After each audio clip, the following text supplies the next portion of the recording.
Hi friends, ఈరోజు నా day అయితే చీపురుతో స్టార్ట్ అయింది. ఇప్పుడే మొత్తం బయట అంతా తుడుచుకొని లోపల దివాణి అంతా క్లీన్ చేసి ఇప్పుడే బయటపడ్డాను. చాలా ఘోరంగా ఉంది ఎండ అయితేనే. ఈరోజు మళ్ళీ ఋతుబా అనుకుంటా. ఈ ఋతుబా వచ్చిందంటే దగ్గరగా ఒక 2-3 రోజులు ఈ వేడి అనేది ఉంటుంది. ఇప్పుడు టైం వచ్చేసి మార్నింగ్ 8:30 అవుతుంది. ఈ 8:30కే 31 డిగ్రీలు ఉంది ఎండ. ఈ ఎండ 31 డిగ్రీలు ఎండ అంటే సాధారణంగానే ఉంటుంది, కానీ వేడి అనేది చాలా ఉంది. ఒక 45 డిగ్రీలు, ఒక 50 డిగ్రీలు ఉన్న వేడి ఎలాగుంటుందో, ఉష్ణోగ్రతలో ఉన్నప్పుడు ఎలాగుంటుందో సేమ్ అలాగుంది. 31 డిగ్రీల్లో లేదు, అంత వేడిగా ఉందన్నమాట రెండింతలో. కువైట్లో వాతావరణానికి, ఎండకి, చలికి, వర్షాలకి ఇబ్బంది పడేది ఇక్కడ పనిచేసే వాళ్ళే.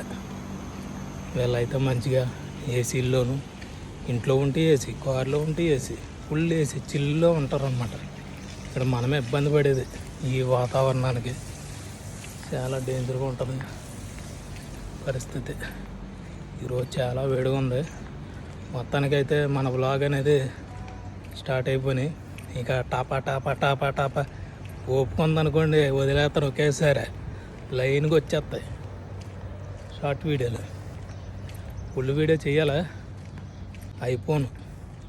ఐఫోన్ కూడా మొత్తం ఏటో మెసేజ్ వస్తుంది, హై టెంపరేచర్ ఉంది, ఫోను ఆగిపోతుందని వార్నింగ్ వచ్చి ఆగిపోతుంది ఐఫోన్ కూడా.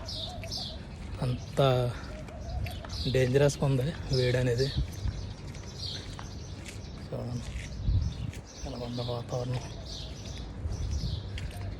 ఏదో కార్లు అడ్డాలో ఉన్నట్టుంది. ఎక్కడ చూసినా కార్లు, ఏదో అంత అస్సాం, ఎక్కడో అక్కడే గుప్చిప్.